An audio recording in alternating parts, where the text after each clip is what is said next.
In the 19th century, our intellectuals and scientists particularly were discussing the question of mind and matter. What is mind? What is matter? A young man went up to a scientist and said, "Sir, please tell me, what is mind?"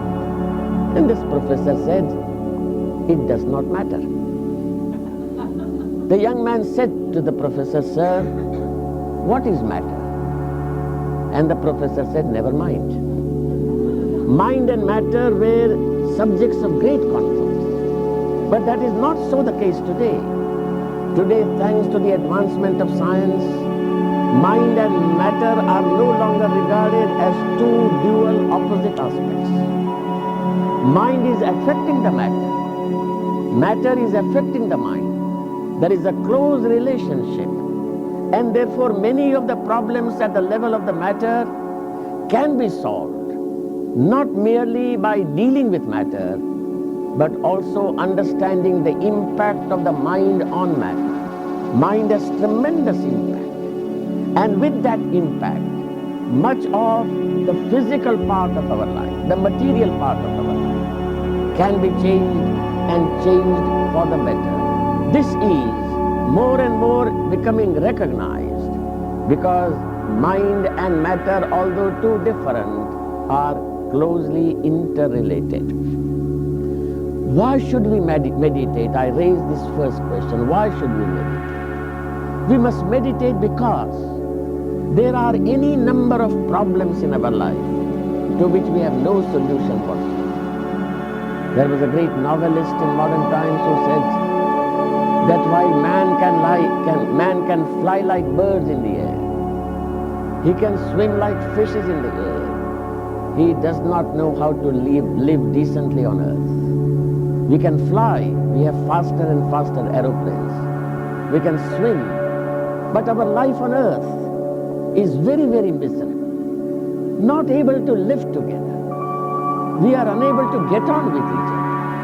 I'm not talking at the international level, but at the individual level, we are unable to get on with each other. Man who can go to the moon is unable to settle his small psychological problems. He cannot settle the psychological problems. He can operate many, many computers and do mathematical problems. But when it comes to the psychological problem, he has absolutely no way whatsoever, because he has never dealt with that question at all. There is a book called The Journey Within, written by an engineer, but turned philosopher. And he discusses one instance that took place. A lady telephoned to a doctor, a psychotherapist, saying, "Doctor, I want to see you, please give me an appointment." And the doctor gave an appointment, "Come on such and such a day." And the lady went. And when the lady went there, the doctor said, "Why have you come?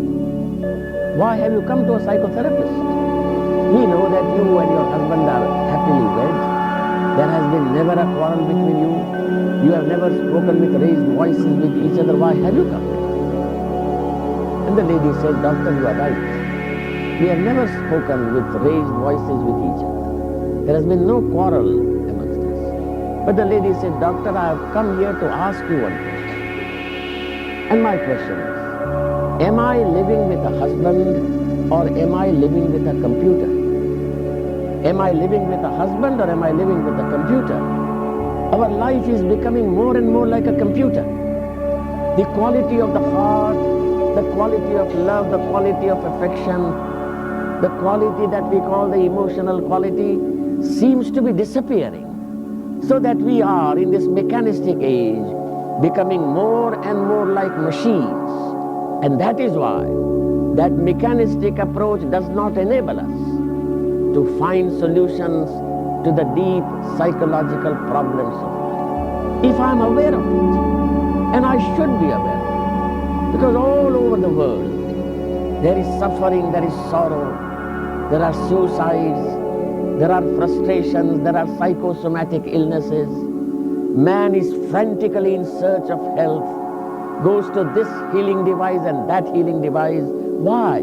If I have noticed it, if I have not noticed within myself, If I have noticed it in the outer world that this is what is happening, then surely we can say that we are not living in a normal world. We are living in a world which is absolutely abnormal. If I know it for myself, then I will not have to put this question, why meditate? I will want to discover, to explore that field of meditation. Because all the other fields I have explored. The fields explored by intellect and by various other things, but that exploration has not given me a solution to the problem. I am not happy. I am not at peace. I am all the time seeking escape from myself.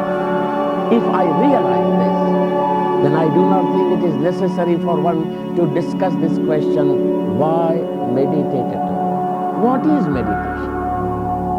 That is the second question, what is meditation?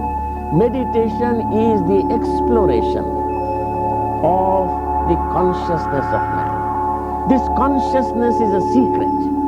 This consciousness we do not know. We have mastered the science of matter, but we are ignorant with regard to the science of consciousness. And yet modern physics is more and more talking about consciousness as the very foundation of the physical universe. But what is this consciousness? How does it function? This whole subject of the exploration of consciousness is the subject matter of meditation. Meditation is the exploration into the inner space about which Julian Huxley speaks. Inner space. What is there in that inner space? Is there anything or is it a void? What is there in inner space? The exploration of the inner space, because it is that exploration which will make meaningful my exploration of the outer space. Otherwise, the exploration of the outer space will have no value whatsoever. In fact, we will go in for more and more destruction so long as the inner space has not been explored. And meditation is the process by which the inner space can be explored. I do not want to enlarge upon these two questions, because the other two questions are more important, I am sure, so far as the subject of meditation is concerned. When to meditate? It's a very strange question, when to meditate? Does meditation require any preparation? Yes, it does require any preparation. And what is that preparation that is required? Meditation is the exploration into inner space. This exploration requires tremendous energy. And unless and until I know the secret of creating more energy, I will not be able to go into the exploration of the inner space. It demands energy. From where does energy come? Ordinarily we know the electrical energy comes when the two poles meet. When the negative and the positive pole meet, then the energy is created. This is exactly the same thing so far as energy in consciousness is concerned. The positive and the negative poles must meet. The masculine and the feminine aspect of consciousness must meet. Today, people are talking of yang and yin. The scientific writers are talking of yang and yin. If you go to Capra's book, The Tao of Physics, he has a chapter on yang and yin. Yang and yin are the masculine and feminine classification in Chinese philosophy. In Indian philosophy, this classification is Shiva and Shakti. Shiva and Shakti are the two classifications so far as this phenomenon of the masculine and feminine aspects is concerned. Unless and until these two meet, there is a book by Lawrence Hyde, an Englishman, a very remarkable thinker. The title of his book is Isis and Osiris. And in that book, this Lawrence Hyde says that today we are living in a masculine civilization. Here, masculine has nothing to do with the biological aspect. Whether man or woman, we are today living in a masculine civilization. Masculine civilization is an aggressive civilization. Argument, logical, mathematical, wanting to prove, not only prove that I am right, but I want to prove that you are wrong. This is the masculine civilization in terms of consciousness. And the whole world today is governed by masculine consciousness. There is no wonder that we are lost in the forest of these arguments, these aggressiveness, this logical mathematics. I'm not saying that logic has no value. I'm not suggesting that we must become illogical. But if it is only logic, if it is only mathematics, if it is only argumentative, then we can't come together, we can't live together. Because it is all a masculine civilization dominated by the masculine consciousness. There is no touch of the feminine consciousness. We need the touch of the feminine consciousness. Once again, not biological. We need those qualities of feminine consciousness which must function side by side with the masculine consciousness. Today the psychologists tell us and medical people tell us that the brain, which is divided into two hemispheres, there is the left hemisphere and the right hemisphere. And today all our activities are devoted to the development of the left hemisphere. All our education in schools, colleges, universities, they are bent upon strengthening the left hemisphere. But the poor right hemisphere is absolutely dormant or well-nigh dormant. It does not come into the picture. And the psychologists tell us, the medical people tell us, that the left hemisphere is a masculine hemisphere. It is the right hemisphere which has compassion, which has love, which has affection, which has consideration, which has those soft qualities which are not to be found in the masculine part of the consciousness. There is a time, the time has come when we talk of the holistic approach. Leave apart the higher holistic approach. There must be, first of all, the holistic approach so far as the brain is concerned. So that not the fragmented brain, but the brain that is whole, where the two halves are functioning together, where the masculine and the feminine aspects are functioning together, where Shiva and Shakti are functioning together. It is this which is of fundamental importance, and it is this which meditation enables us to do. Meditation has both the positive as well as the negative poles. And because in meditation the positive and the negative meet, there is the generation of energy. We need this energy, and that is why meditation has become very, very important. When to meditate? We can meditate only when there has taken place certain withdrawal. Withdrawal. I don't say renunciation, I don't say running away. I am not talking of the philosophy of escapism. But there must be a few moments during the day when we withdraw. When we withdraw from active involvement.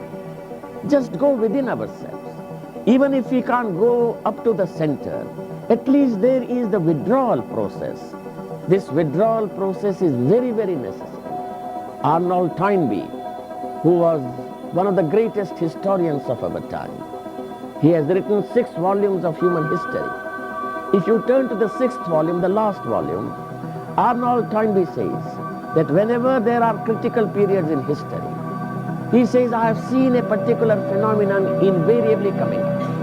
And it is this phenomenon, he says, which has saved humanity from being run over by the crisis. What is this phenomenon? He says this is the phenomenon of withdrawal and return. That there are few people at least who withdraw, try to find out the center of their existence, try to find out what are their values, what are the values that they have determined, what are the values that they are pursuing. This process of withdrawal must be there, and then of course return, go to the daily activities. But there must be time to withdraw. I'm not talking just now of meditation, but just ordinary withdrawal, because that ordinary withdrawal will enable us to regain the rhythm which is lost, the rhythm between the center and the circumference.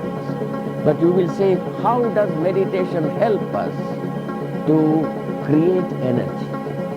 Meditation has 4 aspects. First aspect of meditation is visualization. I don't like the word visualization. I prefer the Sanskrit and the Buddhist approach. But visualization has found its way today, particularly in medical books and scientific books. Visualization. Even cancer cancer, which is the despair of the medical man today. Even cancer being approached through the process of visualization. You will find here in your country the Simonton Institute of Cancer, where they are experimenting through visualization to deal with the problems of cancer. Visualization. But as I said, I don't like the word visualization, because visualization means we are using only the visual sense. While the fact of the matter is that all the five senses, because let us confine ourselves to five senses. The scientists tell us we have 20 senses. We don't know where the other 15 senses are. But the five senses are good enough or bad enough. These five senses must be involved in this process of visualization. That is why in Sanskrit language, it is known as Kriya Shakti. In Buddhism, it is known as Vajrayana. Kriya Shakti. Kriya Shakti has two aspects. There is the formative power of thought. Thought has a tremendous formative power. There is the formative power of thought, and there is the directive power of consciousness. Kriya Shakti and Ichcha Shakti. If you turn to the book of Madame Blavatsky, who was the founder of the Theosophical Society, she has written a fascinating book, The Secret Doctrine. In The Secret Doctrine, she deals with the subject of Kriya Shakti and Ichcha Shakti, the formative power of thought. We have not used this formative power. Thought has tremendous power. By thought forms we can create many things. In fact, there is no doubt that as you think, so you are, because it is thought that builds up the pattern. It is the thought that builds up form after form. And this formative power of thought has tremendous possibilities, which we have not used. In meditation, this needs to be used, the formative power. But the formative power must be associated with the directive power. Remember, these two powers in the Indian tradition are associated with Tantra and Yoga. Yoga and Tantra. Yoga is the philosophy. Yoga is that which enables you to find the direction. Yoga is that which enables you to discover the value. But how to implement it? How to bring that into daily practice? This is the work of what is known as Tantra. And therefore Yoga and Tantra, the formative power of thought and the directive power of consciousness, these two must simultaneously function. Then we will find that it is possible for us to do great many things. Supposing you want to get up early tomorrow, not that you must get up, there is no particular virtue in getting up early, but supposing you want to get up early, say 6 o'clock, don't say, oh, 6 o'clock is not too early. If you want to get up at 6 o'clock, what do we ordinarily do? We go to bed with a firm determination. I am going to get up at 6 o'clock. You look at the watch, oh, it's 2 o'clock, let me go to sleep. Again 3 o'clock, let me go to sleep. Oh, 5 o'clock, I have still 1 more hour, and I go to sleep and get up at 8 o'clock. This is what happens. Why? Because we have not used the instrument of the formative power of thought. Try it. Before you go to sleep, see yourself, visualize yourself. Not that you will get up, but you have already got up. You are moving about at 6 o'clock. Other people are asleep. But you are breathing the fresh air of the morning. You see yourself. And if you see yourself, make that image as clear, as intense as possible. Forget it. Give that program to the brain and you will find that your brain wakes you up after 3 or 4 days. Don't expect it to happen tomorrow, but after 3 or 4 days, you will find that the brain automatically wakes you up. Why? Because the brain is a computer. And to that computer you have given a program. And this computer knows only one program, and that is the program of images. It does not know the program of language, not the words, but the images.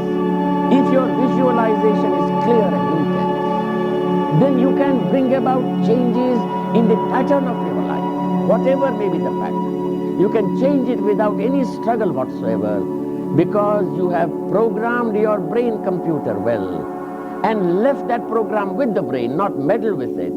Then the brain processes that program and produces the result far more quickly and far more magnificently than any computer with which we are accustomed. There is another thing. When do we have more energy? We have more energy when we are in a pleasant mood. When we are in a happy mood, we have more energy. When we are happy, we invite people to tea. Come on, come for tea. But when I am morose, I am sad, I am depressed, please don't come. Don't come near me. When I am happy, I have more energy. Now it is possible through visualization to create conditions of happiness. I am not in happy conditions, but through visualization you can create conditions of happiness. You can see yourself in a happy frame of mind. You can move about in a happy frame of mind. You can see yourself moving with friends and inviting friends. Just see it, visualize it. And if you do it, that itself will generate more energy. The brain will have more energy because of this happy situation about which we have visualized. This visualization itself is a science. I will not go further. But this visualization can be utilized for meditation. For what? First of all, for concentration. We are unable to concentrate. One disciple went to a master in India and said, Master, I want to meditate. On what subject shall I meditate? And the master said, meditate on any subject you like, but don't meditate on the monkey. And the disciple was very happy. The master has given me so much freedom. Leave out the monkey. He sat in meditation 1 hour, 2 hours, 3 hours, got up. And the master asked him, what did you meditate on? He said, Sir, what am I to say? You gave me so much of freedom. You said, leave out the monkey, but I could not leave out the monkey. The monkey was all the time present. Not only present, but the more I tried to remove the monkey, the more the monkey said, if you persist in this, then I shall bring my whole family with me. This is our concentration. We are unable to concentrate. Because in our concentration, we are all the time resisting. Oh, this is undesirable thought, it must not come, it must not come, it must not come. And so all our time, whether half an hour, 1 hour, 2 hours, whatever it may be, we are not meditating. We are struggling with something that is undesirable. And the more we resist, the more is the persistence on the part of that undesirable thought. And therefore concentration is not resistance. Then is concentration absorption? No. Some years ago when I was moving in our compound of the Theosophical Society in Banaras, we have a large compound. There was a boy of about 4 or 5 years old. That boy was pulling out grass and collecting grass. I was interested, so I asked this boy, what are you doing? He gave no answer. I asked him second time, please tell me, what are you doing? No answer. Third time I asked, please tell me, what are you doing? He looked up at me and said, don't you see what I'm doing? Why are you asking this question? Don't you see what I'm doing? I said, yes, you are collecting grass, but why are you collecting grass? He said, in order to feed my horse. But I said, I don't find your horse anywhere. Then he pointed to a wooden horse. The poor thing was not even able to stand, and this boy was collecting grass in order to feed that horse. But he was completely there, could not be disturbed. Nobody could distract him. In fact, he resented any distraction. He was totally there, completely absorbed. And yet I would say concentration is not absorption. Because for absorption you require a toy.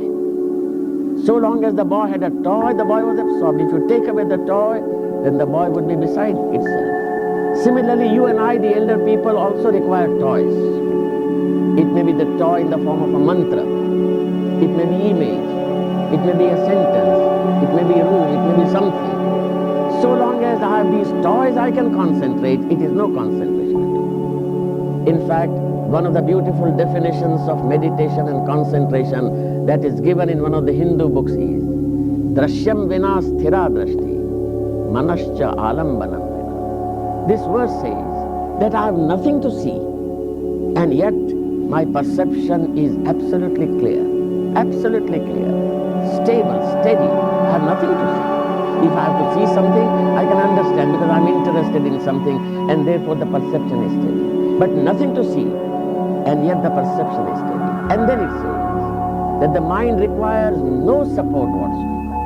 The mind that does not require any support, any crutch, the mind that is completely free and capable of looking after itself, It is this which is the condition of concentration. Remember, concentration is neither resistance nor absorption. But then what is concentration? Professor Ernest Wood, he was a very eminent author in the theosophical circles. In one of his books, he defines what concentration is. He says concentration is attention without tension. Concentration is attention without tension, no tension whatsoever. But we have tremendous tension. Oh, I want to concentrate. I must close the doors. Please don't come. Don't disturb me because I'm going to concentrate. All the time, tense. And that is why we are not able to concentrate. Why? Because our concentration appears to be an exclusive awareness. I must only look at this and nothing else. But that is not how the eye perceives. If you go into this question, you will find that our ordinary perception by the eye has two areas. There is the focal area and there is the marginal area. The eye doesn't say only focal. I may see at a focal point here the people who are sitting in front of me. But when I do it, my eye is aware of the people who are sitting in the margin. The focal and the marginal areas, they function together. This is not something amazing. When you drive a motor car, what do? When you drive a motor car, your attention is at the center, in front. But you are still aware of what is going on the road, the margins. If you say, no, I must not see anything in the margin, then you won't be able to drive your motor car, you will break down. You will be full of tension. But because you are able to see, you are aware, not as clearly as you are aware of things in front. Because you are aware of what is going on in the margin, because the focal and the marginal areas are together, you are able to be completely relaxed. You may drive for miles and miles and yet you are relaxed because you are not engaging yourself in exclusive awareness, but you are engaging yourself in extensive awareness. Extensive awareness is the secret so far as concentration is concerned. We saw what is the element of withdrawal through visualization. Next step that we come is concentration, because visualization helps us to concentrate. Because the object that is kept in abstraction, we can't hold our mind. We can hold our mind if there is something that I can see, something that is visualized. Here we come to concentration. And concentration is the preliminary step to the experience of meditation. Concentration, as I said, is extensive awareness. You decide, I want to concentrate on a particular idea, visualize it. And you tell your mind, you are free to move in the margin. Don't go very far, but you are free to move in the margin. If you allow the mind to move in its own margin, then the mind will say, all right, this is a gentleman's agreement. You go on in the focal area, I will go on in the marginal area. Try it. You will find, like the driving of a motor car, that it is possible for you to keep your attention at the focal point because you have allowed the mind to move in the marginal area. If you do it, do you know what will happen? Immediately, you and your mind will be on friendly terms. Today, we and our minds are not on friendly terms. And therefore we are all the time suppressing what the mind wants to say. And out of that suppression we have created the enormous problem of the subconscious. We are all the time suppressing. And therefore by saying to the mind, you move about, I am giving you freedom to move. You give me freedom to move here. We are a gentleman's agreement. You will find that the mind is able to maintain this gentleman's agreement. It has confidence. You are not going to suppress the mind. And therefore a climate of confidence is created between ourselves, the conscious mind and the subconscious. Between the conscious and the subconscious, a friendly relationship has come into existence. It is from there.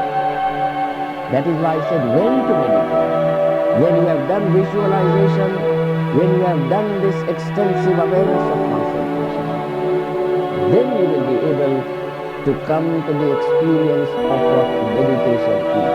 How to meditate. We come to how to meditate. How to meditate, as I said, is primary. interest so far as we are concerned. These days, very many people say, oh, observe the mind, observe the mind, observe the mind. Observe your thought. Try it. The moment you want to observe, the mind closes its shop and says, I have nothing to reveal. You will not be able to observe anything. You will find there is nothing to observe. Why? Because there is no confidence. The subconscious mind has no confidence in when, so it has closed the shop and says, I am not going to reveal it. And therefore, just saying observe the thought is meaningless. You can observe the thought only when the climate of confidence has been created between the conscious and the subconscious. And therefore, if you want to ask me how to define concentration, I will say concentration is the awareness of distraction. Just awareness of distraction. What is it that is distracting? Don't resist it.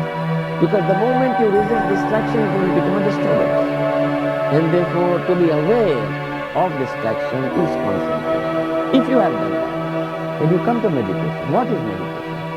Meditation is a dialogue with distraction. Dialogue with distraction. Establish a dialogue with the subconscious. Because it is the subconscious that is troubling us. We have suppressed it. It has no freedom, it has no confidence.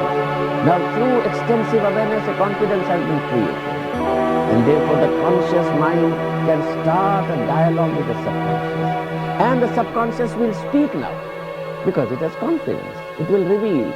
When the subconscious reveals itself, just see what it reveals. Listen to what it has to say. It has a long story. It's an untold story, because nobody has listened to that story. Now you will be able to listen to it, because a climate of confidence has been created. Meditation is a dialogue with the subconscious. The conscious and the subconscious dialoguing. If the subconscious becomes little reticent, persuade it to speak. Give a chocolate, give a lollipop, give something, so that the subconscious is induced to talk. Induce the subconscious to talk. This is what the psychotherapist does.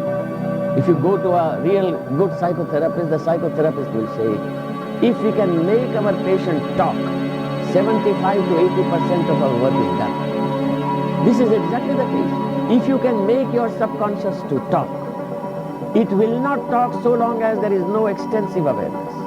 But it will begin to talk. And when it talks, just listen to what the subconscious has to say. And you will find that as you have listened, as the subconscious has told its story, it has nothing further to say so far as that particular subject is concerned. It has become quiet. It has become silent. You have not silenced it. It has become quiet. Because you have listened to the story. And you have listened to the story when it is willing to tell the story. And therefore, in the telling of the story, it becomes completely quiet, completely silent. This experience of the silence of the subconscious is the preliminary experience of meditation. I will not go further. This is the preliminary experience of meditation. Come to it. You will find it has tremendous vitality. This silence of the mind has tremendous energy, tremendous vitality. Even though that silence may last only for a few seconds, even those few seconds will be greatly vitalized. But you cannot silence the subconscious. The subconscious must come to a silence when a dialogue, a meaningful dialogue has been started. When this happens, then you experience the miracle of meditation. What is the miracle of meditation? Edwin Arnold in his Life of Asia speaks about nirvana, about the ultimate spiritual realization. And he says it is the dewdrop slipping into the shining sea. Is that all?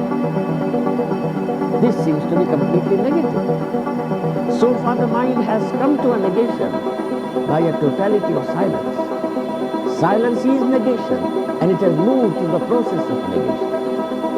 But is it all? Is it there that the entire meditational process ends? No. It is there, in that total negation, where the dialogue with the subconscious started and the subconscious has become quiet, silent, in a state of negation. There comes the positive experience. There comes the experience of realization, experience of illumination, experience of an intuitive flash, call it by whatever. It comes there. And it is this, the meeting of the positive and the negative. It is that which generates energy. We can have the generation of energy from day to day. If we have understood the secret of meditation, of a dialogue with the subconscious, listening to it, the subconscious becoming silent. In that negative atmosphere of silence, there comes the positive experience. What is the nature of this positive experience? The nature of the positive experience, that it is true that the dewdrop has slipped into the silence. With the great miracle, the entire sea has entered the dewdrop. The entire sea has entered the dewdrop. The tiny individual consciousness has become universal. The whole universe, as it were, has entered the individual consciousness. Because of the space created, because of the total negation of silence, of complete silence. In that complete silence, complete negation, this positive experience of the expansion of consciousness, not merely an extension of consciousness, but the expansion of consciousness takes place. The dewdrop slips into the shining sea. And at that moment, the great miracle happens. The entire sea enters the dewdrop. This is meditation. Why? What is meditation? How to meditate? What meditation brings us? When to meditate? How to meditate? And what is the result of this meditation? Every day, day after day, as you come to this experience of the positive and the negative nature, you will come out of meditation with great ecstasy, with great joy. No problems of tensions. You have known the secret. Because you have found the source of energy, inexhaustible source of energy. And you can put yourself in touch with that inexhaustible energy. Therefore, where is illness? Where are frustrations? Where are tensions? Where are stresses and strains? They have disappeared in that very moment of the subconscious becoming silent. And therefore, into that silence, pouring in of the positive experience. Patanjali says towards the end of his book, Patanjali has written Yoga Aphorisms, the textbook on yoga. He says there is a spiritual experience comes. But when does it come? He says when you do not enter this field of meditation with a money-lender's mentality. No motivation. All motivations have ceased. There is a total negation, the total silence.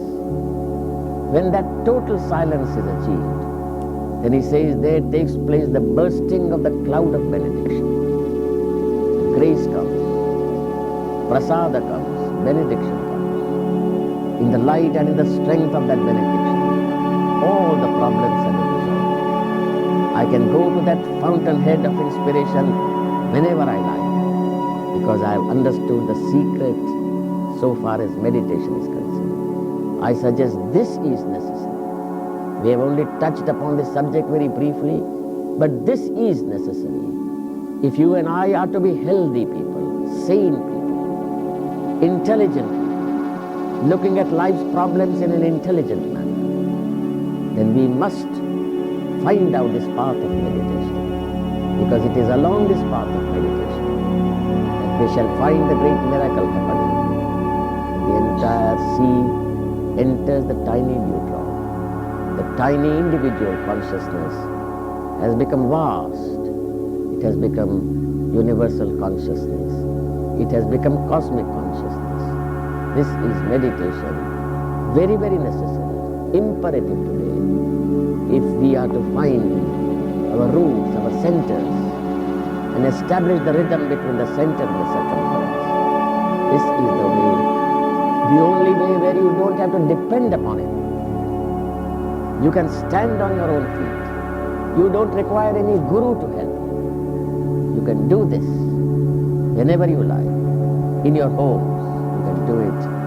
And this will show to you the great miracle, the great ecstasy, the great joy that meditation is able to impart to us in the midst of the daily struggles of human existence. Thank you very much.